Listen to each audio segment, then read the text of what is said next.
தீபாவளிக்கு ரொம்ப ட்ரெண்டிங்காக ஆன்லைனில் போன கலெக்ஷன்ஸு இப்போ நியூ இயர் பொங்கலுக்கு கூட இன்னுமே ட்ரெண்டிங்காக தான் போயிட்டுருக்கு.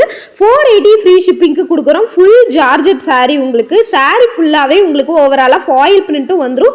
ரொம்ப ரொம்ப கான்ட்ராஸ்டான டிசைனர் ப்ளவுஸோடு உங்களுக்கு வந்து ஜஸ்ட் 480 ஃப்ரீ ஷிப்பிங்க்கு கொடுக்குறோம். வீடியோவில் காமிச்சிருக்கிற கலர்ஸ் எல்லாமே அவைலபிள் இருக்குது. உங்களுக்கு வந்து தயவு செஞ்சு கலர் கேட்டு வாட்ஸ்அப் பண்ண வேண்டாம். இதில் கொடுத்துருக்கிற கலர் பிடிச்சிருந்ததுன்னா ஸ்க்ரீன்ஷாட் எடுத்து புக் பண்ணிக்கோங்க. ஆன்லைன் பேமெண்ட் தான், கேஷ் ஆன் டெலிவரி கிடையாது. இந்த மாதிரி புது புது ஆஃபர் பார்க்கணுன்னா நம்ம குரூப் லிங்க்கு கம்யூனிட்டி போஸ்ட்டில் கொடுத்துருக்கேன். குரூப்பில் ஜாயின் பண்ணிக்கோங்க. மொத்தம் 6 கலர் அவைலபிள் இருக்குது. நிறைய பேர் ப்ளவுஸ் வந்து 1 மீட்டர் வருமா, எத்தனை மீட்டர் வரும்னு கேட்குறீங்க. 80 பாயிண்ட் தான் உங்களுக்கு வந்து வருங்க. நீங்கள் கொஞ்சம் ஃபேட்டாக இருக்கீங்க அப்படின்னா நீங்கள் இதுலேயே வந்து உள்ளே வந்து பார்த்தீங்கன்னா கைக்கு உள்பக்க சைடு துணி வச்சு ஸ்டிச் பண்ணிக்கலாம். ஆனால் 80 பாயிண்ட் தாங்க வரும். 1 மீட்டர் எல்லாம் வராது. நீங்கள் யார்கிட்ட வாங்கினாலும் சரி, எங்கிட்ட இல்லாமல் மற்ற யார்கிட்ட வாங்கினாலுமே இதோட ப்ளவுஸோட மீட்டர் வந்து 80 பாயிண்ட் தான்.